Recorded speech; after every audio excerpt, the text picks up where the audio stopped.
Vikramshila IAS coaching institute 14 बीघा ऋषिकेश। भारत का इतिहास कर रहे थे हम लोग, एंशिएंट हिस्ट्री ऑफ इंडिया। उसमें आज हमारा टॉपिक है चोलों का राजनीतिक पुनरुद्धार। चोल साम्राज्य पढ़ रहे थे, उसमें काफी कुछ मैं बता चुका हूं। आज चोलों का राजनीतिक पुनरुद्धार और प्रमुख चोल सम्राटों के बारे में बताना है मैंने। तो चोलों का राजनीतिक पुनरुद्धार में 9वीं शताब्दी में चोलों की राजनीतिक सत्ता का संस्थापक कौन था? विजयालय। 9वीं शताब्दी में चोलों की राजनीतिक सत्ता का संस्थापक कौन था? विजयालय चोल, जिसने कि 850 से लेकर 871 ईस्वी तक शासन किया। चोल जो थे, और खासकर जो ये विजयालय चोल था, यह पल्लवों के अधीन उरैयूर यानी त्रिचिन्नापल्ली का सामंत शासक था। पल्लवों और पांडवों में संघर्ष चल रहा था। पांड्यों में, पल्लवों और मदुरा के पांड्य। पांड्य कहाँ के हैं? मदुरा के। और चिन्ह क्या उनका? मछली। ठीक है, तो पल्लवों और पांड्यों में संघर्ष चल रहा था। पांड्यों की दुर्बल स्थिति देखकर विजयालय ने पांड्यों के क्षेत्र तंजौर पर अधिकार कर लिया। विजयालय के पश्चात उसके पुत्र आदित्य प्रथम यानी 871 से लेकर और 907 यानी 871 से 907 ईस्वी तक शासन किया आदित्य प्रथम ने। ये पल्लव नरेश अपराजित का सामंत था। पल्लव नरेश अपराजित का सामंत था। उसने पल्लव पांड्य संघर्ष में अपराजित का साथ दिया था, परंतु बाद में आदित्य की अपनी शक्ति विस्तार की महत्वाकांक्षा से चोल पल्लव संघर्ष प्रारंभ हुआ। आदित्य ने श्री पुरम्बियम के युद्ध में, श्री पुरम्बियम के युद्ध का सन याद रखना है आपने, 890 ईस्वी। श्री पुरम्बियम के युद्ध में पल्लव नरेश अपराजित की हत्या कर दी और तोंड मंडलम पर अधिकार कर लिया। तो अब देखो आप, ये किनके सामंत थे? ये पल्लवों के सामंत थे। वो चोल शासक कौन था जिसने पल्लव शासक की हत्या करके तोंड मंडलम पर अधिकार किया? तो आंसर इज आदित्य। कौन? विजयालय चोल का पुत्र आदित्य प्रथम। विजयालय चोल का पुत्र आदित्य प्रथम। आदित्य प्रथम ने किसकी हत्या कर दी? पल्लव नरेश अपराजित की हत्या कर दी और तोंड मंडलम पर अधिकार कर दिया। तो यहां से क्वेश्चन बन सकता है। इतना समझ में आया? आदित्य ने पश्चिमी गंगों से भी अपनी अधीनता स्वीकार करवाई, पांड्यों से कोंगू प्रदेश छीना, साथ ही चेरों के साथ मैत्री संबंध स्थापित किए। केरल पुत्रों यानी चेरों के साथ मैत्रीपूर्ण संबंध स्थापित किए। उसके बाद अब हम पढ़ रहे हैं परांतक फर्स्ट, 907 से लेकर 955 ईस्वी। परांतक फर्स्ट कब से कब तक? 907 से लेकर 955 ईस्वी। तो आदित्य प्रथम का उत्तराधिकारी परांतक फर्स्ट बना। उसने पांड्यों पर आक्रमण किया। पांड्य व सिंघल की संयुक्त सेनाओं को लगभग 915 ईस्वी के आसपास बेलूर के युद्ध में पराजित करके पांड्यों की राजधानी मदुरा पर अधिकार कर लिया और मदुरै कौंड की उपाधि धारण की। मदुरा को ध्वस्त करने वाला। अब फिर यहां से क्वेश्चन बनता है, चोल शासक जिसने मदुरै कौंड की उपाधि धारण की वो कौन था? परांतक फर्स्ट। ठीक है, और इसके विरुद्ध दोनों लोग लड़ रहे थे। कौन? पांड्य भी लड़ रहे थे और सिंहल मतलब श्रीलंका वाले भी लड़ रहे थे। दोनों की संयुक्त सेना लड़ी थी, दोनों को पराजित कर दिया इसने किस युद्ध में? बेलूर के युद्ध में। और बेलूर का युद्ध कब हुआ? 915 ईस्वी। तो समझ में आ गया? तो मदुरै कौंड की उपाधि धारण करने वाला परांतक प्रथम। साथ ही पल्लवों की शेष बची शक्ति को भी उसने समाप्त कर दिया। इस प्रकार चोल दक्षिण भारत में प्रमुख शक्ति बन गए। चोल दक्षिण भारत में प्रमुख शक्ति किसके समय बने? परांतक फर्स्ट के समय बने।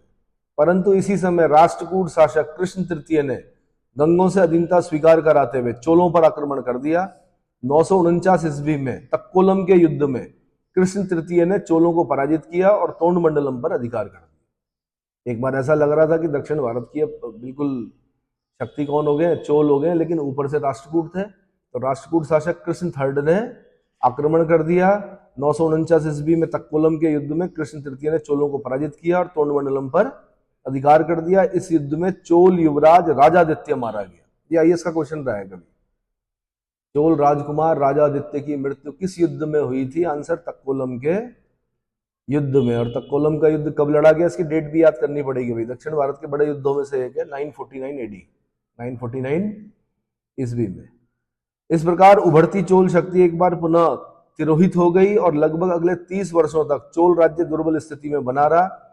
अंततः सुंदर चोल, जिसे परांतक द्वितीय भी कहा जाता है, के पुत्र अरिमोली वर्मन के नेतृत्व में चोल राज्य पुनः प्रखर शक्ति बन गया। अरिमोली वर्मन को ही राजराज प्रथम कहा जाता है। अरिमोली वर्मन को ही फिर ये उत्तर प्रदेश पीछे से क्वेश्चन है कि अरिमोली वर्मन का अन्य नाम क्या है, चोल शासक। तो अरिमोली वर्मन का वास्तविक नाम क्या है, मतलब अन्य नाम जो है वो राजराज फर्स्ट है, जिसने तंजावुर का वृद्धेश्वर मंदिर बनाया। क्या बनाया? द्रविड़ शैली का उत्कृष्टतम नमूना जो है वो तंजौर का वृद्धेश्वर मंदिर है, 13 मंजिला है। वो किसने बनाया? राजराज फर्स्ट ने बनाया, इसलिए उस मंदिर को राजराजेश्वर मंदिर भी कहा जाता है। ठीक है, तो राजराज प्रथम ही चोल राज्य की सत्ता का वास्तविक संस्थापक माना जाता है। तो चोल राज्य की सत्ता का वास्तविक संस्थापक कौन था? आंसर राजराज फर्स्ट या अरिमोली वर्मन। याद हो जाएगा? ठीक है, अब इसके बाद थोड़ा डिटेल बता रहा हूं मैं राजराज प्रथम के बारे में। तो राजराज प्रथम जो है 985 से लेकर 1014 ईस्वी तक शासक रहा। राजराज प्रथम का लगभग 30 वर्षीय शासनकाल जो है वो चोल साम्राज्य का सर्वाधिक गौरवशाली युग था। इसके समय में चोल राज्य का इतिहास समस्त तमिल देश का इतिहास बन गया। वह साम्राज्यवादी शासक था जिसने अपनी विजयों से लघुकाय चोल राज्य को एक विशालकाय साम्राज्य में परिणत कर दिया। इसे चोल साम्राज्य का वास्तविक संस्थापक माना जाता है। राजराज फर्स्ट ने अपने राज्यारोहण के 9वें वर्ष में अपना सामरिक अभियान आरंभ किया और केरल, पांड्य, सिंहल, कलिंग, पश्चिमी गंग और मालदीव को विजित किया।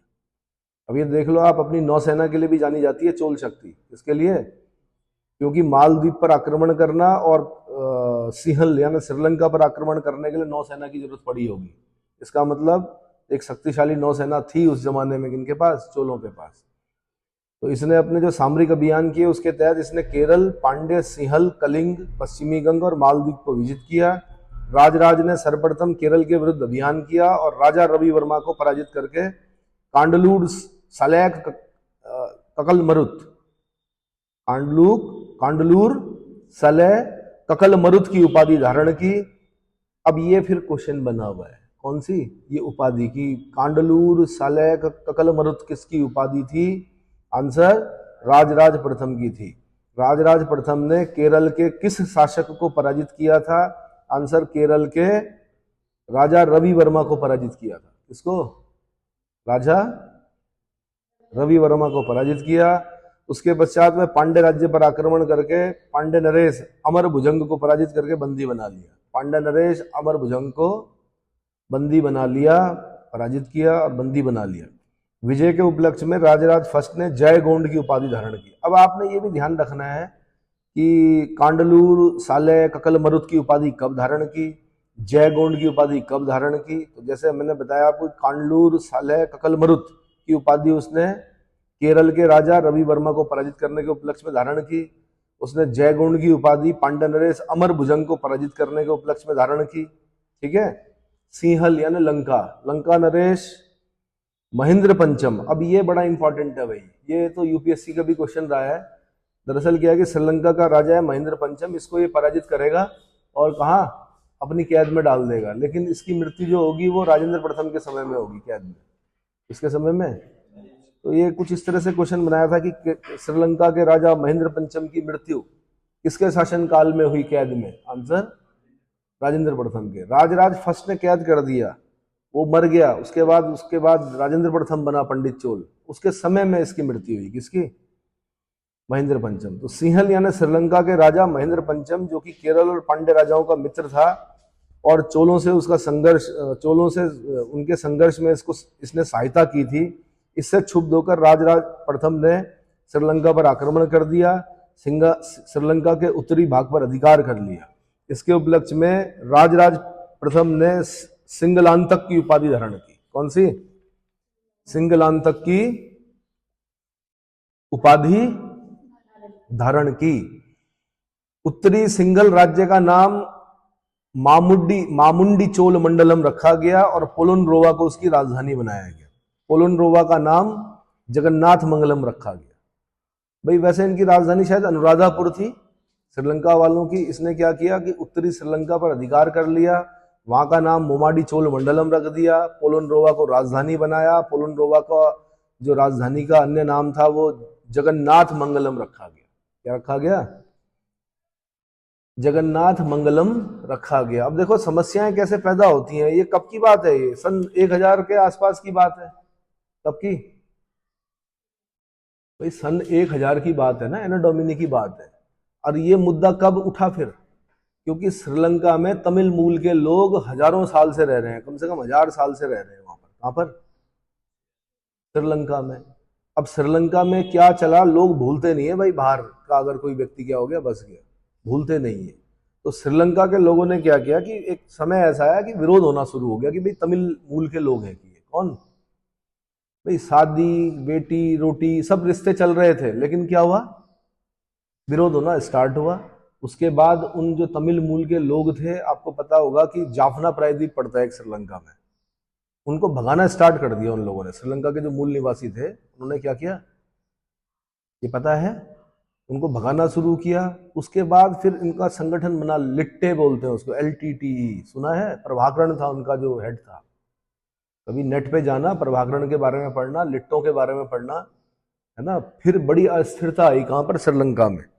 मतलब ये फिदाइन हमले किए इन्होंने, फिदाइन हमले बोलते हैं, अपने पर बम बांधकर अपने आप को भी उड़ाना और राजनीतिक जो नेता थे उनको भी क्या कर देना, उड़ा देना। अब क्यों किया, शायद वोट देने का अधिकार छीन लिया, अन्य अधिकार छीन लिए गए इनसे, और इनको भगाकर कहा जाफना प्रायद्वीप में शरण ली इन्होंने श्रीलंका में, ठीक है। फिर लिट्टों के बड़े हमले चलते रहे, इंटरनेशनल न्यूज बन गई वो। बाद में फिर भारत में राजीव गांधी जी का शासन का मतलब कार्यकाल था, प्रधानमंत्रित्व काल था, उस समय फिर शांति सेना भेजी गई श्रीलंका में। क्या भेजी गई, क्या भेजी गई, शांति सेना भेजी गई। फिर बड़ी मुश्किल से वहां पर शांति स्थापित की गई, लेकिन वो अभी भी है थोड़ा बहुत, क्या, तमिल मूल के लोग और श्रीलंकाई मूल के लोग, तमिल मूल के लोग और श्रीलंकाई मूल के लोग। इतना समझ में आया? तो प्रभाकरण का पढ़ना आप कभी, उनका नेता जो था लिट्टों का वो कौन था, प्रभाकरण, बाद में मारा गया वो। चलो, राजराज प्रथम का कल्याणी के पश्चिमी चालुक्य शासक सत्याश्रय से भी युद्ध हुआ और सत्याश्रय पराजित हुआ। अब चोल राज्य की सीमा तुंगभद्रा नदी तक विस्तृत हो गई। तत्पश्चात राजराज प्रथम ने वेंगी के पूर्वी चालुक्यों को अपना संरक्षित राज्य बना लिया, यानी अगल बगल सब जीत लिया इसने। किसने? राजराज प्रथम ने। राजराज प्रथम ने कलिंग की भी विजय की, एक शक्तिशाली नौसेना तैयार करके उसने मालदीव पर भी आक्रमण करके उसे अपने साम्राज्य में मिला लिया। मालदीव पता है आपको, एक अलग स्थिति है उसकी, माले कैपिटल है मालदीव की, एक आज तो अलग देश है ना। मालदीव की संसद को मजलिस कहा जाता है, ईरान की संसद को भी मजलिस कहा जाता है, ठीक है। तो मालदीव पर आक्रमण करके उसे भी अपने साम्राज्य में मिला लिया। इसने कंबोडिया के शासक सूर्यवर्मन से मैत्री संबंध स्थापित किए। कंबोडिया सुना है, कंपूचिया, कंबोडिया, खमेर राजवंश है, अंकोर वाट का मंदिर सुने हो। तो वहां पर जो शासक था सूर्यवर्मन, उसके साथ मैत्रीपूर्ण संबंध स्थापित किया। कंबोडिया काफी दूर है तमिलनाडु से, श्रीलंका नजदीक है, कंबोडिया दूर है। अंकोर वाट का मंदिर कहाँ है? कंबोडिया में। नोम पेने कैपिटल है उसकी। किस नदी के तट पर है नोम पेने? कंबोडिया का शोक किसको बोलते हैं? मिकांग। सॉरो ऑफ कंबोडिया किसको बोलते हैं भाई? हाजी, तुमसे पहले बता दिया, नेट पे जाओ चेक करो। राजराज प्रथम ने साम्राज्य विस्तार के साथ साथ अपनी प्रशासकीय प्रणाली को भी सुदृढ़ किया। भूमि का माप कराकर भू राजस्व प्रणाली को व्यवस्थित किया और व्यापार और वाणिज्य को भी प्रोत्साहित किया। राजराज ने अपनी धार्मिक नीति में सहिष्णुता का परिचय दिया। इसने तंजौर में राजराजेश्वर शिव मंदिर का निर्माण कराया। शैलेंद्र वंशी शासक श्रीमार विजयोतुंग वर्मन द्वारा निर्मित चूड़ामणि बौद्ध विहार को आने मंगलम नामक गांव दान में दिया। Very very important. क्या? चूड़ामणि बौद्ध विहार को आने मंगलम नामक गांव दान में दिया। किसने?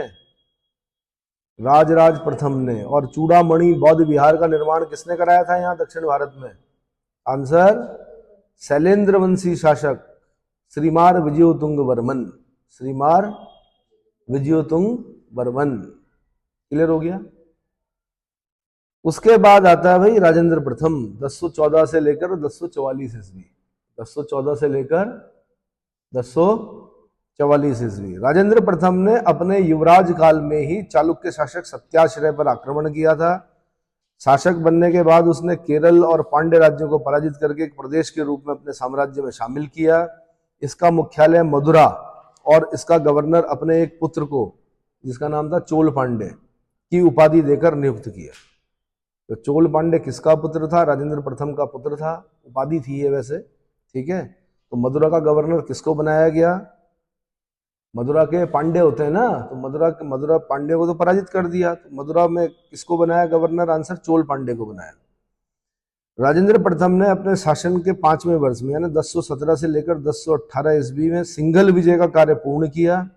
सिंघल के उत्तरी भाग पर राजराज प्रथम ने अधिकार कर लिया था। राजेंद्र प्रथम ने सिंहल पर आक्रमण करके श्रीलंकाई नरेश महेंद्र पंचम को पराजित करके बंदी बना लिया और चोल राज्य में 12 वर्षों तक बंदी जीवन व्यतीत करते हुए महेंद्र पंचम की मृत्यु हो गई।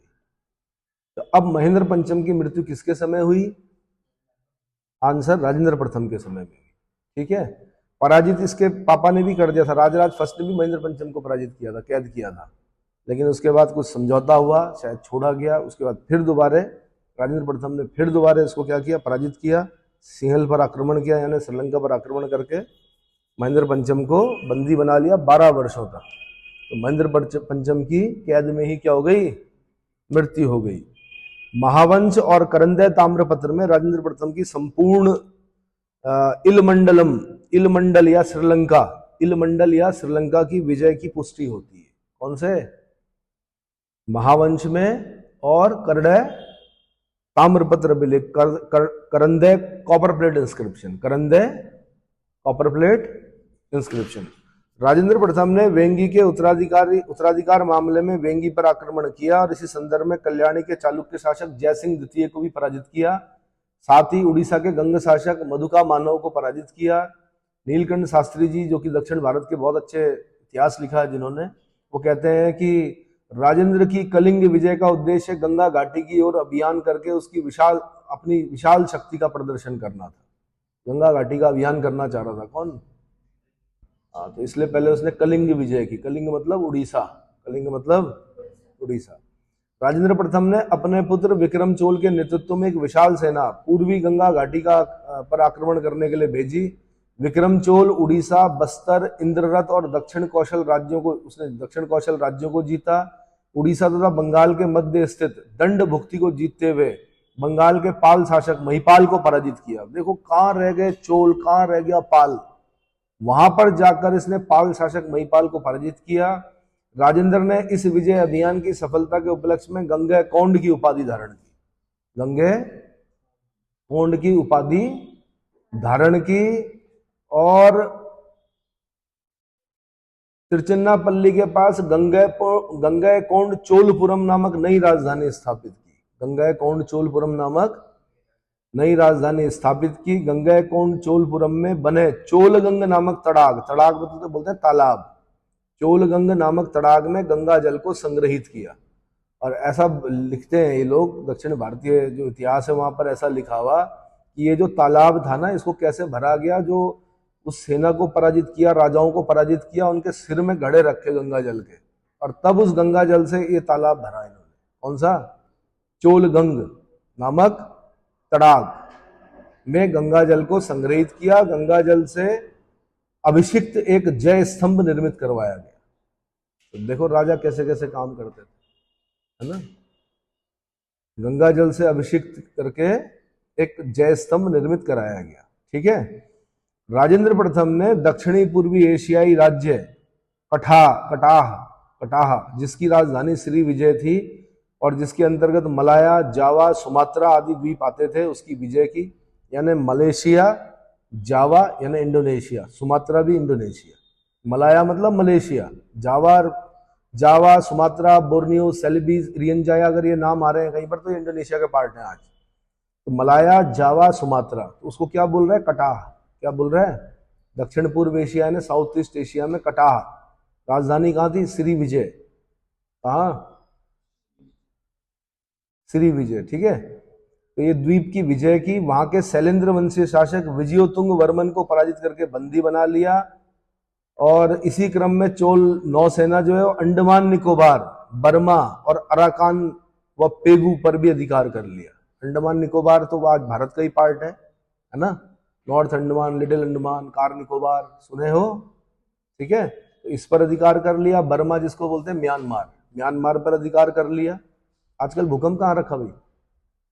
म्यांमार में रखा है, हाँ। तो म्यांमार पर अधिकार कर लिया, अराकान पर अधिकार कर लिया।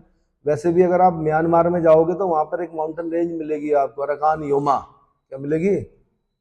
अराकान पर अधिकार कर लिया, पेगू पर अधिकार कर लिया। इस प्रकार बंगाल की खाड़ी चोल सेना के लिए कृत्रिम एक झील सी बन गई। बंगाल की खाड़ी क्या बन गई? झील बन गई। राजेंद्र प्रथम की दक्षिण पूर्वी एशियाई की विजय की पुष्टि तिरुवलंगाडु दानपत्र विलेख और राजेंद्र द्वारा कटाहाधिपति विरुद्ध धारण करने से होती है। राजेंद्र प्रथम ने कटाहाधिपति की उपाधि क्यों धारण की? क्योंकि उसने मलाया, जावा, सुमात्रा इन सब पर अधिकार कर लिया। अंडमान निकोबार, बर्मा, अराकान, पेगू सब अपने अधिकार में कर लिया। इसका मतलब बंगाल की खाड़ी के अगल बगल का सारा क्षेत्र क्या कर लिया इसने? जीत लिया। और किससे गई होगी सेना? नौसेना रही होगी, इसका मतलब इतनी शक्तिशाली। तो अगर 1000 साल पहले चोल साम्राज्य के पास एक शक्तिशाली नौसेना थी, तो यही एक डिबेट का विषय होता है कि जब अंग्रेज आए तो उस समय क्यों नहीं थी हमारे पास नौसेना? नहीं आया समझ में? अंग्रेजों ने यानी ब्रिटिशर्स ने भारत पर जो शासन किया वो अपनी नौसेना के दम पर किया है। और ब्रिटिशर्स कितनी भी बड़ी बातें करें हम, ब्रिटिशर्स गए इसलिए क्योंकि यहाँ पर नौसेना का विद्रोह हुआ, रेटिंग्स विद्रोह हुआ। बीच के प्रकरण कुछ भी रहे हो, 1857 का रिवोल्ट हुआ हो, गांधीयन युग रहा हो, लेकिन ब्रिटिशर्स ने छोड़ा नहीं भारत। कब छोड़ा? जब क्या हुआ? राजपूताना नामक जहाज से एक विद्रोह शुरू हुआ उनकी नौसेना में। जिस नौसेना के दम पर अंग्रेजों ने यहाँ पर क्या किया था? शासन किया था। उसी नौसेना में क्या हो गया? विद्रोह हो गया। तो उसमें काम करने वाले नौसैनिकों को रेटिंग्स कहा जाता है, तो इसलिए बोलते हैं उसको रेटिंग्स विद्रोह। किस जहाज से हुआ था? तलवार नामक जहाज से शुरू हुआ था। भाई राजपूताना तो अलग है, राजपूताना से तो गांधी गए थे कहाँ? सेकेंड राउंड टेबल कॉन्फ्रेंस में। तलवार नामक जहाज से शुरू हुआ, एक जहाज से दूसरे जहाज, दूसरे जहाज से तीसरे जहाज, तीसरे जहाज से चौथे जहाज।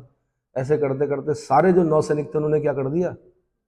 विद्रोह कर दिया। विद्रोह क्यों हुआ था? एक छोटा सा कारण था, खराब खाने को लेकर और जो असमानताएं थी इनके बीच में, व्हाइट और ब्लैक के बीच में, यानी उनके साथ जो अपमानजनक व्यवहार होता था उसके विरुद्ध उन्होंने आवाज उठाई। खराब खाने को लेकर आवाज उठाई, जहाजों की दीवारों पर नारे लिख दिए, स्लोगन्स लिख दिए। ठीक है, ब्रिटिशर्स की समझ में आ गया कि अब यहां पर अटकना रहना संभव नहीं है। बैग एंड बैगेज यानी बोरिया बिस्तरा सहित क्या ब्रिटेन ही जाना पड़ेगा। ठीक है, चलो जी। तो तिरुवलंगाडु दानपत्र विलेख और राजेंद्र ने क्या किया? कटाहाधिपति उपाधि धारण की। इससे पता चलता है कि कटाह पर उसने क्या कर दिया था? विजय प्राप्त कर ली थी। राजेंद्र के श्री विजय पर आक्रमण के प्रमुख उद्देश्य जो था वो चीन, जापान, इंडोनेशिया आदि से होने वाले चोल राज्य के व्यापार को अबाधित करना था, यानी अबाध रूप से व्यापार हो सके चोलों का इन जगहों से। कटाह विजय जो है वो राजेंद्र प्रथम की अंतिम विजय थी। तो राजेंद्र प्रथम की अंतिम विजय कौन सी थी? आंसर कटाह। कौन सी? कटाह। राजेंद्र चोल न केवल एक विजेता था बल्कि एक निर्माता और संस्कृति का संरक्षक शासक भी था। राजेंद्र ने सिंचाई के निमित्त 16 मील लंबा एक सरोवर यानी चोल गंगा खुदवाया। 16 मील लंबा एक सरोवर, चोल गंगा, चोल गंग भी बोलते हैं इसको, खुदवाया और नहर निकलवाई। उसने गंगा कोंड चोलपुरम नामक राजधानी नगर और वृद्धेश्वर मंदिर का निर्माण भी करवाया। देखो भाई, तंजौर का वृद्धेश्वर मंदिर जो बड़ा मंदिर है 13 मंजिला, वो तो राजराज फर्स्ट ने बनाया। इसने भी बनाया एक, किसने? इसने भी उसमें निर्माण कार्य पूरा कराया जो भी होगा, और साथ में एक मंदिर और बनाया इसने। वह विद्यानुरागी भी था और वैदिक साहित्य के अनुशीलन हेतु उसने अनेक गुरुकुलों की स्थापना की थी। जो उसकी उपाधियों से पता चलता है कि एक तो उपाधि है सबसे इंपॉर्टेंट उपाधि पंडित चोल। कौन सी? पंडित चोल। पंडित का मतलब खाली पूजा पाठ करने वाला व्यक्ति नहीं होता है। पंडित का मतलब जो ज्ञानी होता है उसको भी पंडित कहा जाता है। इसका मतलब ज्ञान का क्या था ये? मतलब ज्ञानियों का और ज्ञान का क्या था? क्या था भाई? रिस्पेक्ट करने वाला था, इसलिए इसने उपाधि धारण की पंडित चोल। कौन सी? और दूसरी उपाधि इसका मुडिगुंड चोल। कौन सी? मुडिगुंड चोल। ध्यान रखना, उत्तराखंड लोक सेवा आयोग आपसे उपाधियां ज्यादा पूछता है। क्या पूछता है? और यूपीएससी आपसे अर्थव्यवस्था के बारे में पूछेगा, सामाजिक स्थिति के बारे में पूछेगा, आर्ट एंड आर्किटेक्चर के बारे में पूछेगा। लेकिन पीसीएस का जो लेवल है अभी भी वो क्या है? उपाधियों तक सीमित है। अगर और अच्छे पेपर नहीं बनते हैं तो आज भी मैं देखता हूं कि अधिकतर क्या करते हैं, उपाधि ज्यादा पूछते हैं। पंडित चोल किसकी उपाधि थी? आंसर राजेंद्र प्रथम की। इसके बाद आता है राजा धीराज प्रथम 1044 से लेकर 1052 ईस्वी। राजेंद्र प्रथम के पश्चात युवराज राजा धीराज शासक बना। उसके शासक बनते अनेक विद्रोह हुए जिनका उसने दमन किया। वह वेंगी के उत्तराधिकार के प्रश्न पर कल्याणी के चालुक्य शासक सोमेश्वर प्रथम से उसने 2 युद्ध किए। पहले अभियान के दौरान पुंडूर के युद्ध में चालुक्य सेना को बुरी तरह पराजित किया, कल्याणी को लूटा और वहां अपना वीराभिषेक कराते हुए विजय राजेंद्र की उपाधि धारण की। कौन सी? तो विजय राजेंद्र किसकी उपाधि है? राजा धीराज प्रथम की है। विजय राजेंद्र की उपाधि क्यों धारण की उसने? कल्याणी को, कल्याणी विजय के उपलक्ष्य में। ठीक है, तो विजय राजेंद्र की उपाधि धारण की इसने। कल्याणी से एक कलात्मक भव्य द्वारपाल की मूर्ति लाकर उसने तंजौर के दारासुरम में स्थापित की। अब ये उत्तर प्रदेश वाले पूछते हैं ऐसे क्वेश्चन, वो कौन सा चोल शासक था जो कल्याणी से एक कलात्मक भव्य द्वारपाल की मूर्ति लाकर उसने उसको तंजौर के दारासुरम में स्थापित किया? आंसर राजा धीराज प्रथम या विजय राजेंद्र। राजा धीराज प्रथम या विजय राजेंद्र। ठीक है, जब सोमेश्वर पुनः वेंगी को हस्तगत किया, जब सोमेश्वर ने वेंगी को हस्तगत किया और कांची पर आक्रमण किया, तब राजा धीराज ने चालुक्य राज्य के विरुद्ध दूसरा अभियान किया। लेकिन 1052 ईस्वी में कोप्पम के युद्ध में राजा धीराज मारा गया। कोप्पम के युद्ध में राजा धीराज मारा गया और उसके भाई राजेंद्र द्वितीय ने चालुक्य सेना को पराजित कर दिया, युद्ध क्षेत्र में ही अपना राज्याभिषेक किया। यह भी यूपी पीसीएस का क्वेश्चन है और आज की बात नहीं कर रहा हूं, आज से 25 साल पहले 26 साल पहले उसने क्वेश्चन पूछ लिया कि वो कौन सा शासक था जिसने युद्ध क्षेत्र में अपना राज्याभिषेक करवाया? आंसर राजेंद्र द्वितीय।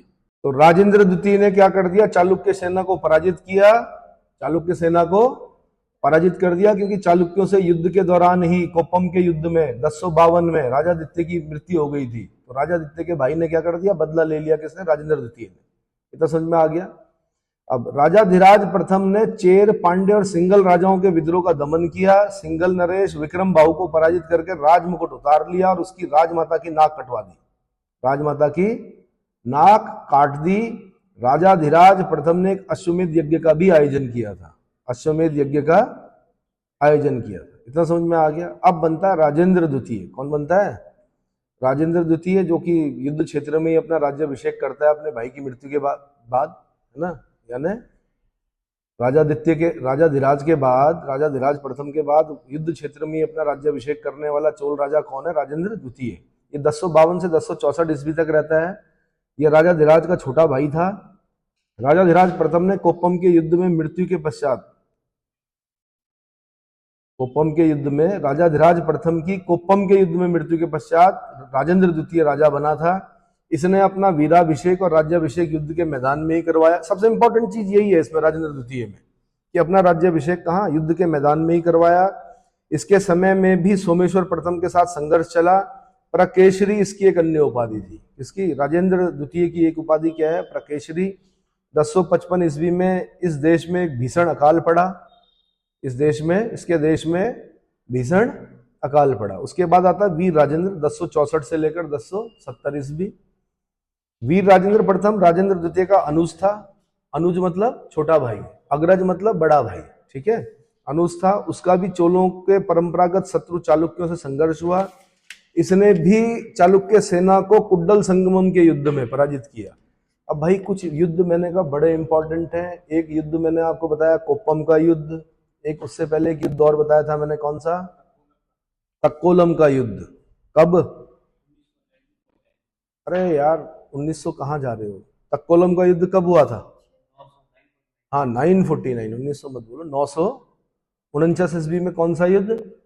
तक्कोलम का युद्ध। उसके बाद कौन सा युद्ध बताया मैंने?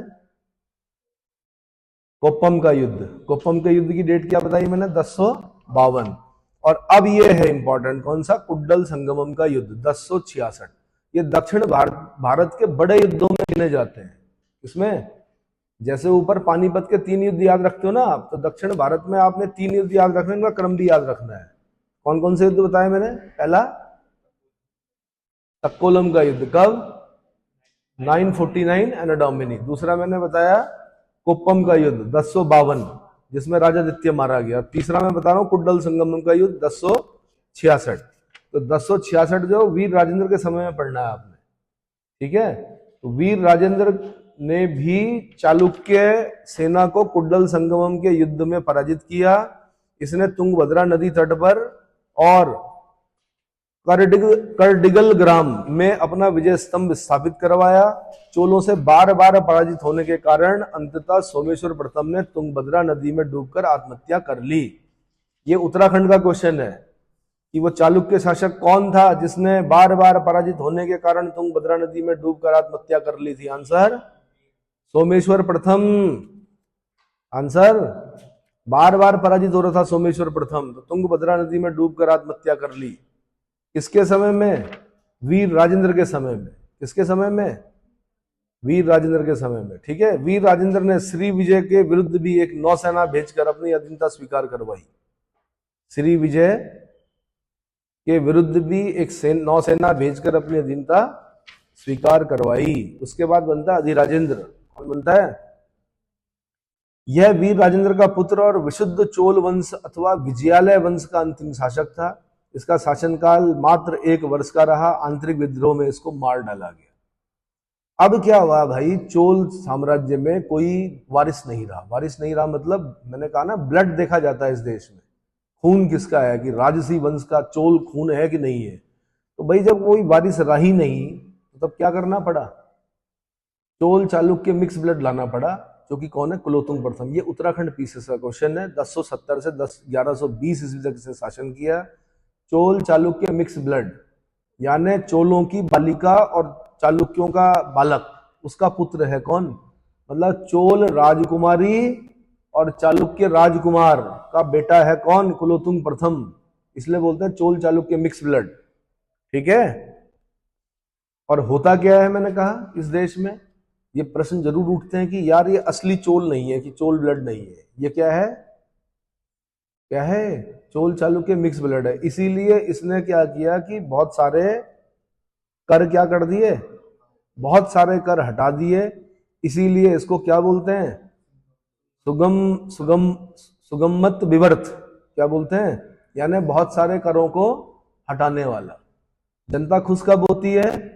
जब टैक्स कम हो जाते हैं, जब योजनाएं फ्री में मिलने लगती हैं, है ना। खुश होती कि नहीं होती?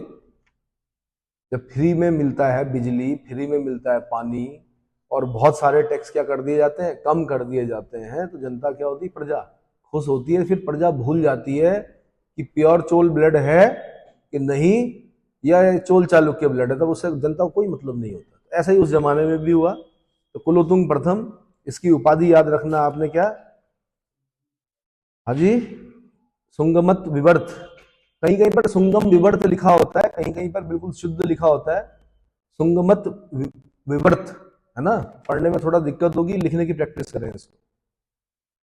तो कुलोत्तुंग प्रथम 1070 से लेके 1120, यानी लगभग कितने 50 साल तक शासन किया। कितना? 50 साल तक शासन किया। पूर्वी चालुक्य वंशी राजेंद्र, जो अधिराजेंद्र का बहनोई था। चालुक्य वंशी राजेंद्र जो अधिराजेंद्र का बहनोई था। अधिराजेंद्र की हत्या के बाद कुलोत्तुंग प्रथम के नाम से चोल वंश के सिंहासन पर आरूढ़ हुआ। उसने चोलों की खोई हुई शक्ति और प्रतिष्ठा को पुनः स्थापित करने का प्रयास किया। लंका, कन्नौज, काम्बोज और चीन के शासकों से मैत्रीपूर्ण संबंध स्थापित करके उसने पांड्य और केरल राजाओं को पराजित किया। कलिंग के साथ भी उसका संघर्ष हुआ। कलिंग के साथ भी उसका संघर्ष हुआ। कुलोत्तुंग ने पश्चिमी चालुक्य शासक विक्रमादित्य षष्ठ को पराजित करके गंगवाड़ी पर अधिकार कर लिया और वेंगी के चालुक्य राज्य को चोल साम्राज्य में मिला लिया।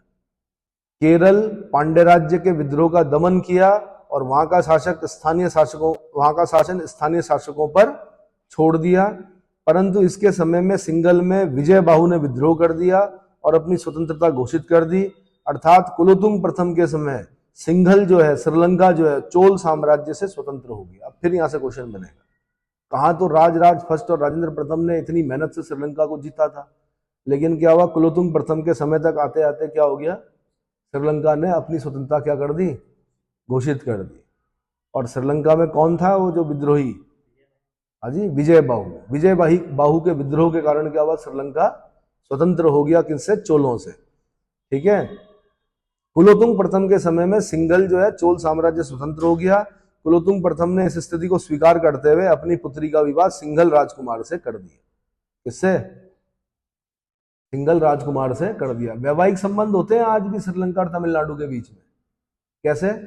मुरलीधरन, मुरलीधरन क्या है, क्रिकेटर थे ना, बॉलर थे, बड़े खतरनाक बॉलर थे श्रीलंका में थे।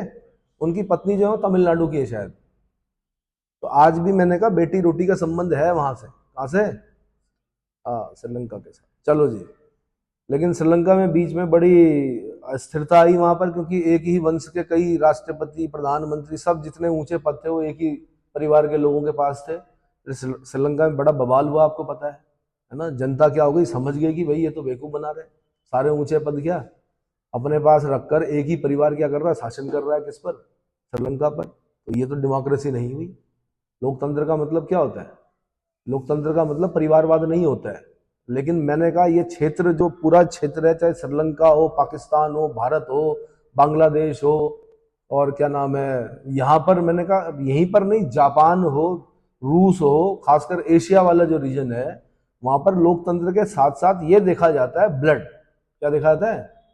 जैसे पुराने जमाने में रोम में देखते थे ना ब्लड, ब्लू ब्लड बोलते थे वो लोग, राजा लोग अपने आप को, नोबल्स जो थे, क्या बोलते थे?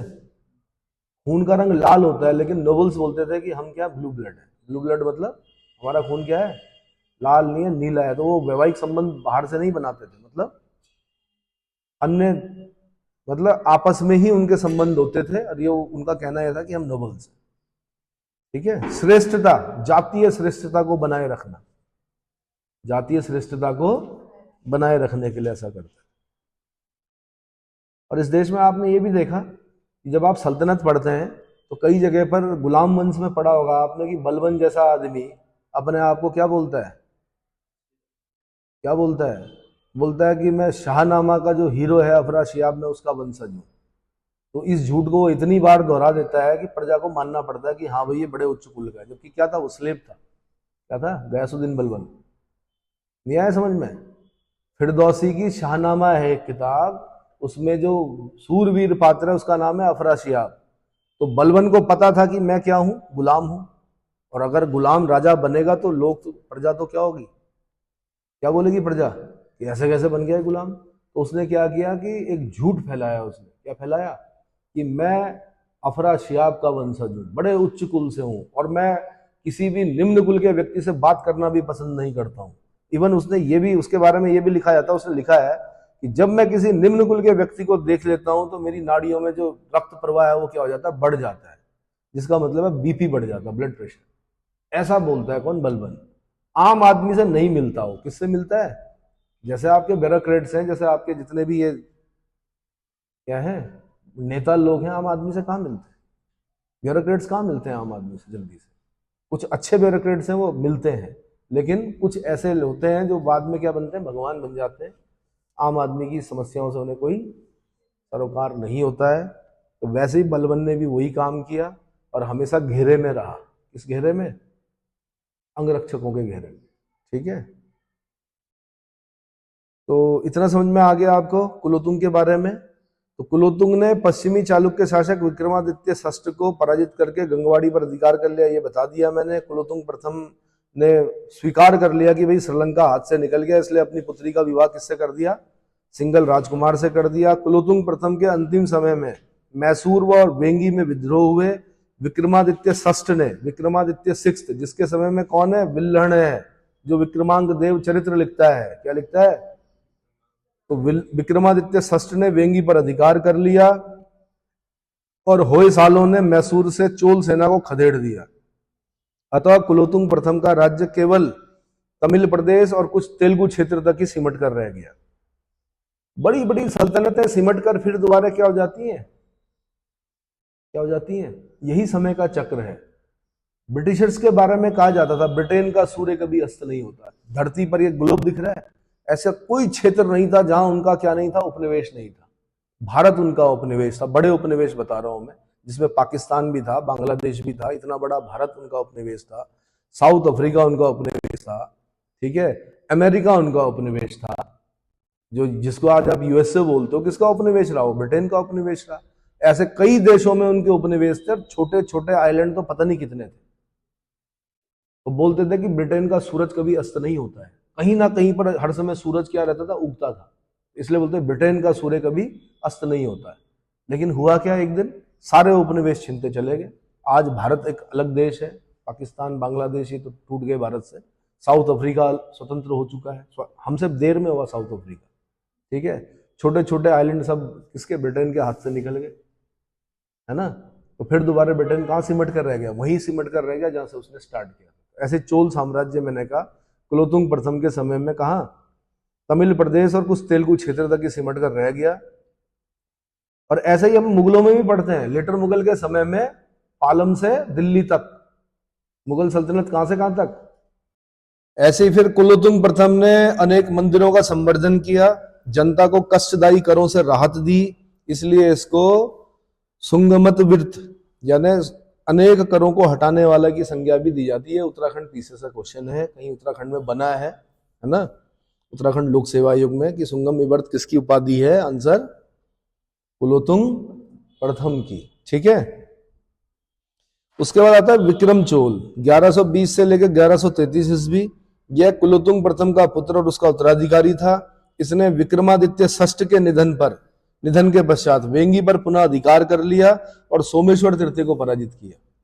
सोमेश्वर तृतीय को पराजित किया। विक्रम चोल वैष्णव था और इसी के काल में आचार्य रामानुजाचार्य या आचार्य रामानुज या रामानुजाचार्य को चोल देश में पुनः आगमन हुआ, क्योंकि रामानुजाचार्य का विवाद हो गया था कुलोतुंग प्रथम के साथ, देश छोड़ना पड़ा था, चोल देश छोड़ना पड़ा था। विक्रम चोल के समय में पुनः आगमन हुआ इनका, रामानुजाचार्य विशिष्टाद्वैतवाद वाले, कौन, विशिष्टाद्वैतवाद किनका, रामानुजाचार्य का। अब क्या होगा, इसके बाद कुलोतुंग सेकंड बनेगा 1133 से 1150। उसके समय क्योंकि ये बहुत अतिवादी शैव धर्म का उपासक है, कौन, कुलोतुंग सेकंड। वो क्या करेगा कि चिदम्बरम के नटराज मंदिर के प्रांगण में जो भगवान विष्णु की भव्य मूर्ति है उसको समुद्र में फिकवा देगा। कहां फिकवा देगा, समुद्र में फिकवा देगा। तो अब ये अलग अलग क्वेश्चन बनते हैं भाई। कुलोतुंग सेकंड के समय में, वैसे तो कुलोतुंग सेकंड का शासनकाल बड़ा शांतिमय था, लेकिन कुलोतुंग सेकंड के समय में चिदम्बरम स्थित नटराज मंदिर के प्रांगण में जो भगवान विष्णु की भव्य मूर्ति थी उसको कुलोतुंग सेकंड ने समुद्र में फेंकवा दिया था, जिसे रामानुजाचार्य ने कालांतर में तिरुपति मंदिर में स्थापित करवाया। तिरुपति बालाजी का मंदिर याद है ना, आंध्र प्रदेश में पड़ता है, तो तिरुपति मंदिर में स्थापित करवाया। इसके बाद राजराज द्वितीय और राजाधिराज द्वितीय शासक हुए। इन दोनों की कोई महत्वपूर्ण राजनीतिक उपलब्धि नहीं है। तो मैंने कहा उत्तराखंड में एक क्वेश्चन बन चुका है कि समुद्र में किसने फिकवाया था विष्णु की भव्य मूर्ति को, चिदम्बरम स्थित नटराज मंदिर के प्रांगण में जो थी। और ये विवाद दरअसल किनका था, ये वैष्णव और शैव लोगों का विवाद था, जिसका पलड़ा भारी होगा राजा के साथ, जिसकी ज्यादा क्या रही होगी, जान पहचान रही होगी। उन्होंने राजा को बाध्य किया होगा कि भगवान विष्णु की मूर्ति को क्या करो, हटाओ यहाँ से, क्योंकि ये मंदिर तो किसका है, नटराज मंदिर है, ये भगवान शिव का मंदिर है, यहाँ पर विष्णु प्रतिमा क्या कर रही है। तो कुलोतुंग सेकंड ने क्या करवा दिया, उसको समुद्र में फेंकवा दिया। इतना समझ में आ गया। कुलोतुंग तृतीय 1178 से लेके 1218, यह चोल वंश का अंतिम महान शासक था। इसने होयसाल, चेल और पांड्य राजाओं से अपनी अधीनता स्वीकार करवाई, चोल पांड्यम की उपाधि धारण की। इसने तंजौर में आंशिक भू सर्वेक्षण करवाया। तमिल रामायण यानी रामावतरम के लेखक कंबन कुलोतुंग तृतीय के दरबार की शोभा बढ़ाते थे। अब यहाँ पे सबसे इंपॉर्टेंट चीज ये है, एक तो चोल वंश का अंतिम महान शासक कौन, कुलोतुंग थर्ड। दूसरी सबसे इंपॉर्टेंट चीज ये है कि जो तमिल रामायण है, जिसको रामावतरम भी बोलते हैं, तमिल रामायण भी बोलते हैं, उसके लेखक कौन थे, कंबन। कौन थे, कंबन ऋषि थे। और कंबन ऋषि किसके दरबार को सुशोभित करते थे, आंसर कुलोतुंग तृतीय के। ठीक है भाई, रामायण जो है वो महर्षि वाल्मीकि ने लिखी। जो मेन रामायण है वो किसने लिखी, महर्षि वाल्मीकि ने लिखी। बांग्ला रामायण जो कृतिवास ने लिखी। बांग्ला रामायण किसने लिखी, कृतिवास ने लिखी। तमिल रामायण जो कंबन ऋषि ने लिखी। तो रामायण के संबंध में भी जो प्रश्न बनेंगे वो इस प्रकार से बनते हैं कि बांग्ला रामायण कृतिवास, तमिल रामायण कंबन, ये मैच करने के लिए आएगा आपको। मेन रामायण जो महर्षि वाल्मीकि है ना, तो अन्य भाषाओं में भी होगी, तो जब आएगी तो मैं बता दूंगा वहां पर। तो महर्षि कम्मन जो है, कम्मन ऋषि जो है, किसके दरबार को सुशोभित करते थे? आंसर कुलोत्तुंग तृतीय। और तमिल रामायण का अन्य नाम क्या है? रामावतारम। तमिल रामायण का अन्य नाम क्या है? रामावतारम। अच्छा, राजराज तृतीय आता है फिर उसके बाद 1218 से 1256। ये एक दुर्बल शासक था। इसे पांड्य नरेश सुंदर पांड्य ने पराजित करके बंदी बना लिया, लेकिन होयसाल नरेश नरसिंह द्वितीय की सहायता से मुक्त हो गया है। परंतु पुनः यादव शासक कोप्पेरू झिंग ने इसे बंदी बना लिया और एक बार फिर होयसालों की सहायता से मुक्त हुआ। ये कैद में जाता रहा, छूटता रहा, कैद में जाता रहा और छूटता रहा। राजेंद्र तृतीय हुआ फिर उसके बाद। यह चोल वंश का अंतिम शासक था। इसने चोल राज्य का पुनरुत्थान करने का प्रयास किया परंतु असफल रहा। अंततः 1279 ईस्वी में पांड्य नरेश कुलशेखर ने संपूर्ण चोल मंडलम पर अधिकार कर लिया। कालांतर में चोलों के स्थान पर पांड्यों और होयसालों का प्रभुत्व हो गया। इनका पांड्यों और होयसालों का प्रभुत्व हो गया। अगले लेक्चर में बताऊंगा चोल युगीन शासन व्यवस्था के बारे में।